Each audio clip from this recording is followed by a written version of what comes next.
Die Frage nach der Technik. The question concerning technology is the common translation. So this presentation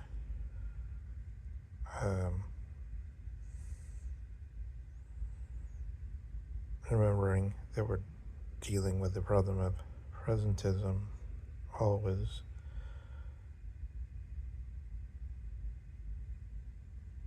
is an attempt to think through the basic matrix of ideas and thinking the grund of Gestell, as Heidegger has thematized it in the essay named at the beginning of this presentation, or making it available. To present is to make something available. That which is made available is that which is invadable, that which we can intervene into, with which we have an avenue upon.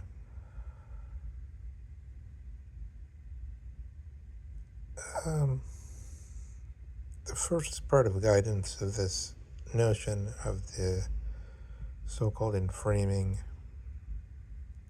is the statement about the standing reserve. So let's understand this. Let's get some clarity on this by showing how it begins with Kant, Immanuel Kant.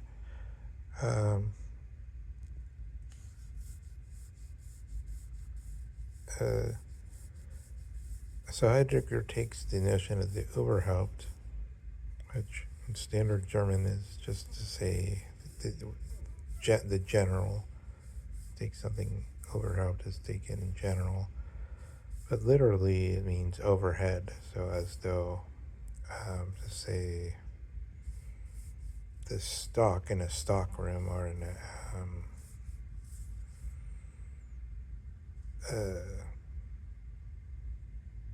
wholesale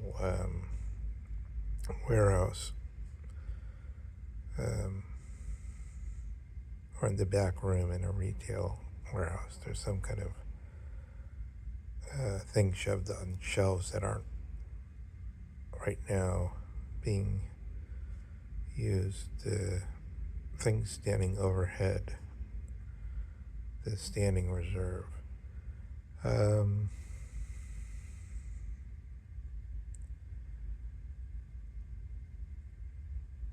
Kant's philosophy, we could call the philosophy of Überhaupt. He doesn't call it that. That's not his own way of referring to his philosophy. He thinks of his philosophy as the critical philosophy, which means that all concepts must be subject to destruction, or he cites in the first critique a Prussian legal term, which is something like a standard for eminent domain, or a standard for establishing that someone properly has title to a property. But the point is that we want to establish whether the basic scientific concepts are sound, and therefore we subject them to this so-called irrational critique, or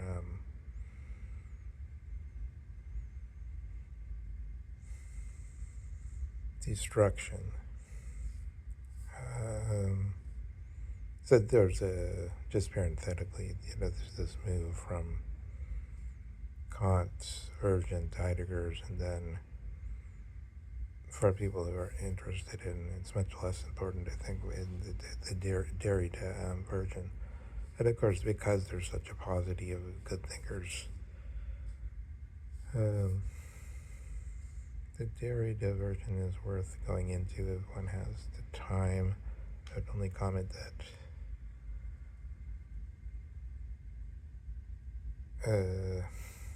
his standard of scholarship is not so good as the Prussian scholars. Not so good as Kant or Heidegger's. Of course, Heidegger is the Jesuit trained, which is slightly different than the way Kant operates himself.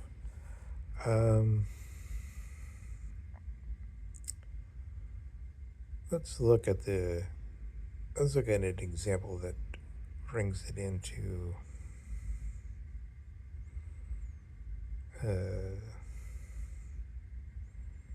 something. It brings it into the core of the sciences. So the most important development in the modern physics. So remember, there was the Platonic physics.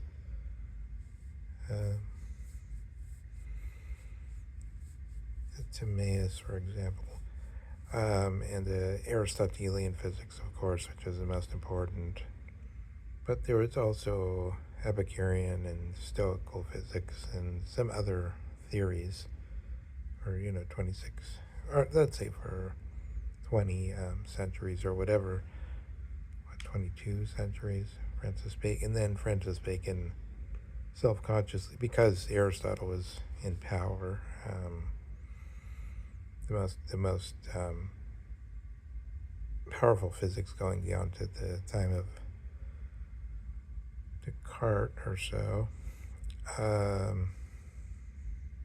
Bacon has one big representative, at least, in the propaganda of the Enlightenment.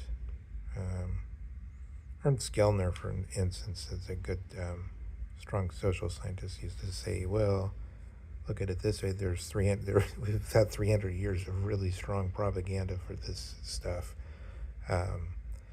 And one of the names of the propaganda for science, quote-unquote science, is Francis Bacon's New Organon. So this is self-consciously saying, Aristotle had a body of work called the Organon, and now I'm writing the New Organon, and all this stuff about removing the various illusions or idols of mankind. It's a kind of destruction, in a way, with it prior to the name. But much more important to actual science, to actual physics. So one could say more generally, there's something called philosophy, and then it became science. But these are, in a way, just names, because philosophy always had theories of physics. But then the new theory of physics, which was, well, of course, in Newton, it was called natural philosophy. But then slowly, all these things got the name science, along with the propaganda of Aufklärung and rational enlightenment, and it covers different subject matters, but also Hoxala, or the Jewish enlightenment, Jewish rational enlightenment.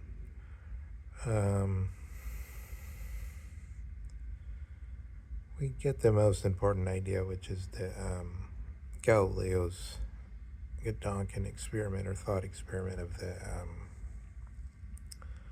inertial frame of reference. So this is the first imposition of a total Oberhaupt way of thinking, or a general, massive generalization, so that this is given its highest presentation of how this change happened from philosophy to science, to this overall sort of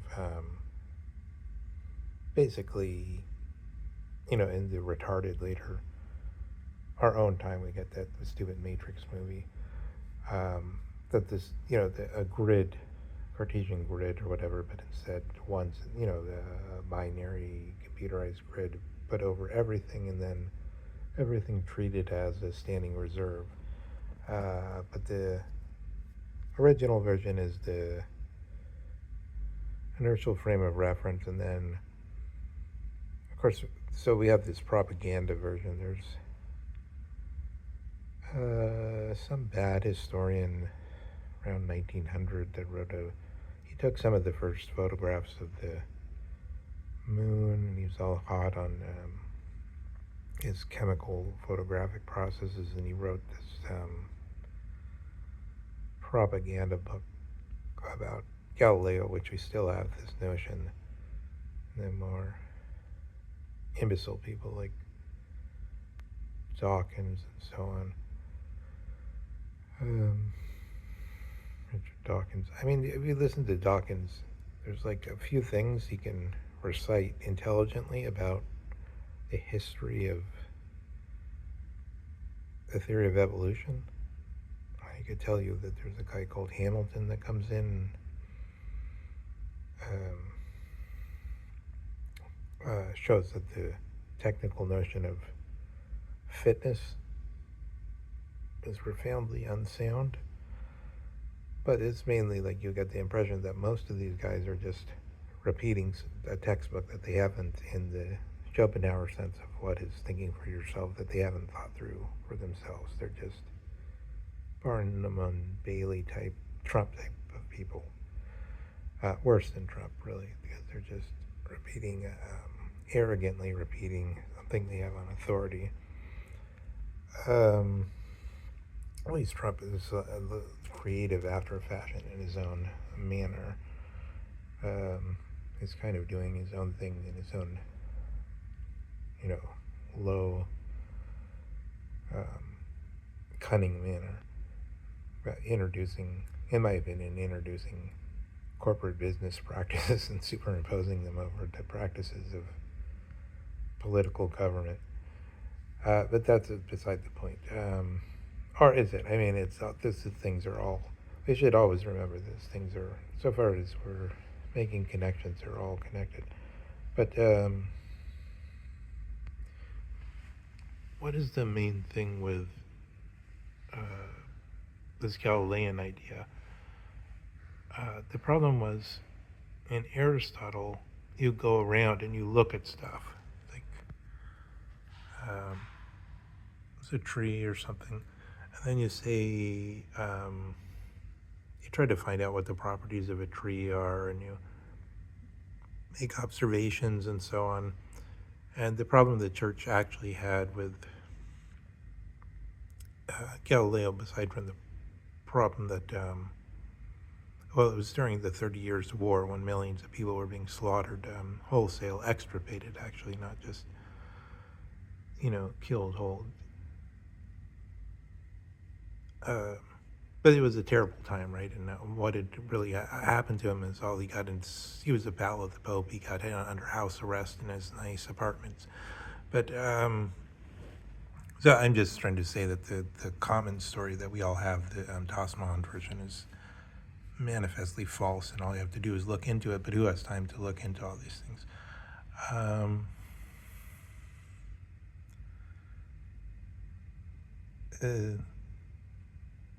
The problem they had was that it seems to be irrational and bad reasoning to start with the notion of a vacuum, being as we never actually come across a vacuum. Where we come across trees, and we come across, in fact, vacuum doesn't actually exist so far as we know. Something close to a vacuum can be created with those,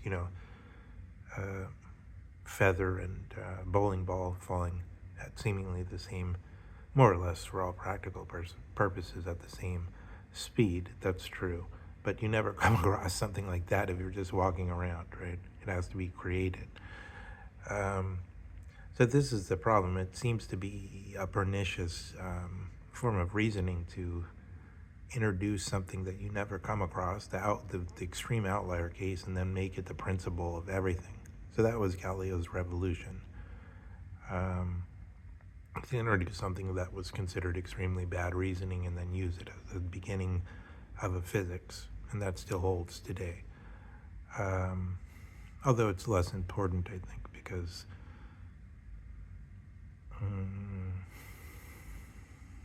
I think with the Schrodinger's equations, which dominates modern physics, and with the Bell's theorem, they operate more on a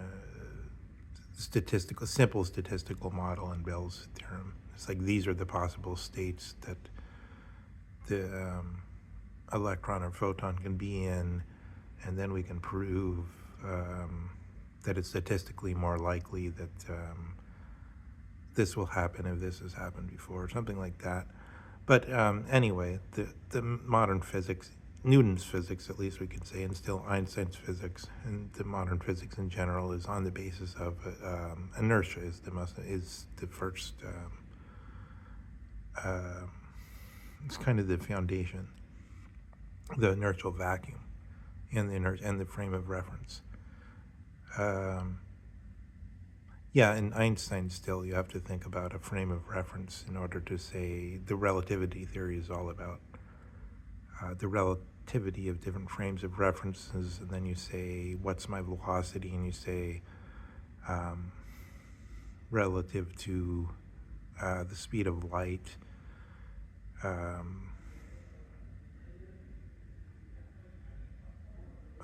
you can say this is our frame of reference, and all this stuff about how could we know something's moving unless there's the outside that we can compare it to, because within a certain frame of reference everything seems like, if you're in a car and you're driving and then you look outside, you see that you're moving fast, but within the car you don't feel it, right? Frame of reference. So yeah, this got to be the modern idea of the ground of the sciences, and this is a form of massive generalization. Everything is the same because everything is part of the.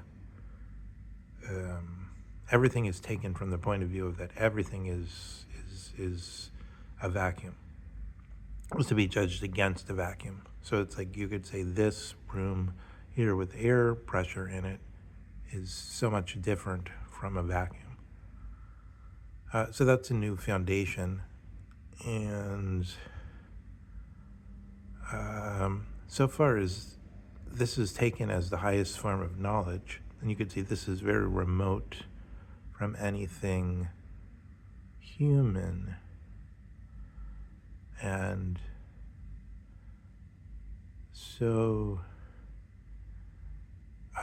then there's this whole cottage industry of trying to start from this basis, take some measurements on the basis of the relativity to the vacuum, and then to say, how do we translate this into something like, how are we to understand emotions in this, from this physical way of being as the basis? And how are we to understand human history and human decision making? Since after all, when we make decisions, if Vladimir Putin makes a decision to go to war, does he do it on the basis of some kind of physics? Not really. He does it on the basis of some kind of shrewd, maybe as, it's strange. Dugan says Americans are pragmatists. There's somebody called John Dewey, but Americans aren't pragmatists.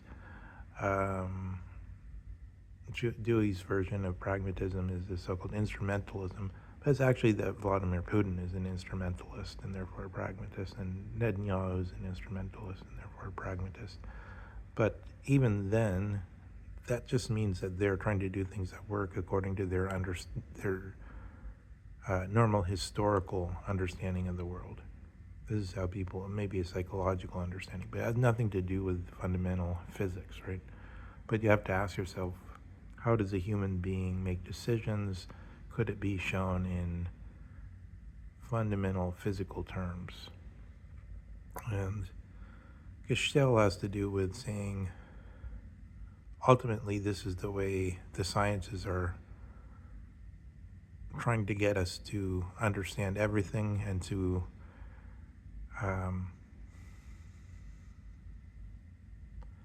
in Heidegger's version, in the before mentioned question of technology, he's saying things become like everything is like a gasoline station. Everything is a place to look for energy and how to put it to work in different ways, where no human thinking is involved. So that in Auguste Comte, for instance, the one who most thematized the idea of the positivism, the problem is raised. How is it that physics, as the fundamental sciences, moves up to chemistry, to biology, biology is already teleological and obviously operates on the basis of saying, the heart is meant to do something, as a purpose. And then above that, psychology, and then above that, they posit this notion of social physics, sociology, and then above that, history. History is supposed to be the highest level. And then you ask, how does it all work together? And you get all this kind of problem of should there be, so then the notion is there should be somebody who knows all of these fields. But they've gotten so complicated, there's nobody that can really be at the cutting edge of physics, the cutting edge of chemistry, biology, psychology, sociology. Sociology has fallen into ill repute. It's not really understood anymore too much as social physics anyway, and history. And of course, history has come under the massive charge of so-called presentism. But originally, that's how Comte, in the 19th century, this is how some people were still thinking about it.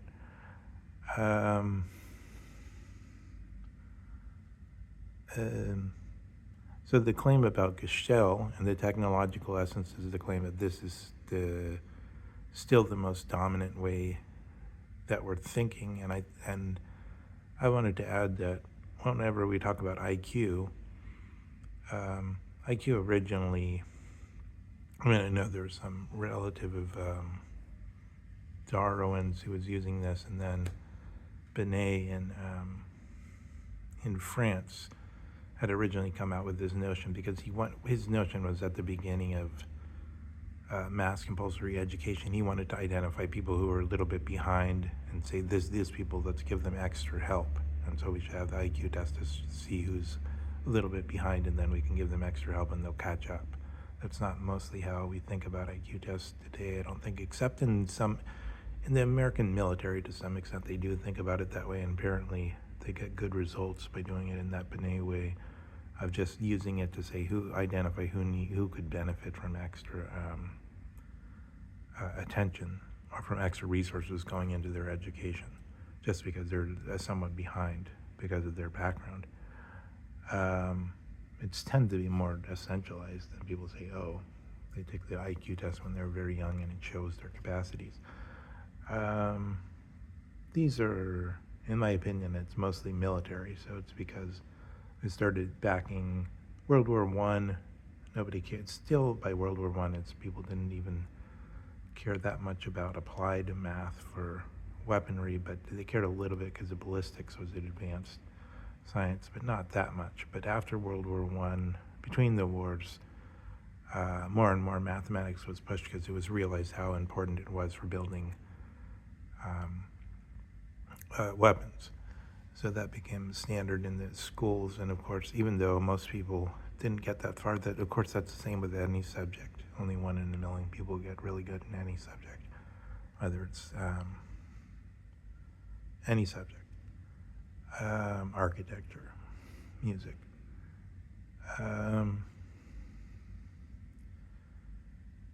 So this Gestell is a claim that this is still the essence of how